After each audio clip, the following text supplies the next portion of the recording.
Bonjour à toutes et à tous, bienvenue sur la chaîne. Aujourd'hui, je continue ma série sur les Missions Impossibles avec Mission Impossible 3. Alors Mission Impossible 3, de mémoire, je l'ai moins vu que les autres, je pense que j'ai un souvenir vague de celui-là. Je me souvenais bien du 1, aussi du 2, mais le 3, j'ai des brides. Je sais que Tom Cruise, il est avec sa femme, je sais pas quoi, enfin, j'ai des brides, donc ça va pas être une redécouverte quand même, hein, je me rappelle de certains trucs, mais il est moins présent que les deux autres. On va lire de quoi ça parle. Ouvre une nouvelle ère du cinéma d'action. Déjà, ils vont fort. Les enjeux n'ont jamais été aussi importants et l'action si explosif. Voici Mission Impossible comme vous ne l'avez jamais vu. Tom Cruise interprète encore une fois Ethan Hunt dans ce film au suspense à couper le souffle. Réalisé à 100 à l'heure par J.J. Abrams. Ah, c'est J.J. Abrams qui l'a fait celui-là? D'accord. Rappelé à l'action par ses supérieurs de l'agence, Ethan se retrouve confronté à son plus terrible adversaire, un trafiquant d'armes, le sadique Owen Davian. Récompensé aux Oscars, hein, avec l'aide de son équipe de Mission Impossible, Ethan enchaîne les aventures spectaculaires à Rome, à Shanghai, courant contre la montre pour sauver un agent retenu prisonnier. Et pour empêcher Davian d'éliminer sa prochaine cible, sa propre femme, Julia. Donc il parlait de Julia, ouais.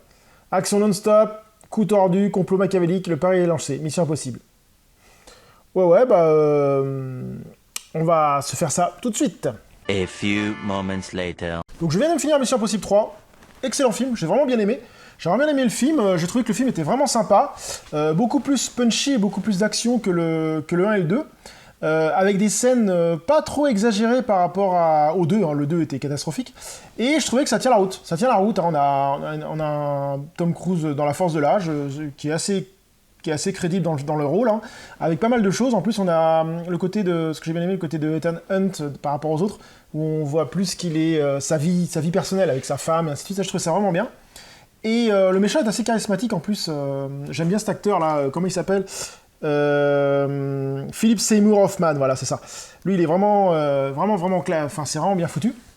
En plus, petit clin d'œil, on retrouve encore le black qui s'occupe des ordinateurs. Et on retrouve un nouveau personnage qui, de mémoire, sera dans les autres. C'est le personnage qui joue dans le rôle de Shaun of the Dead.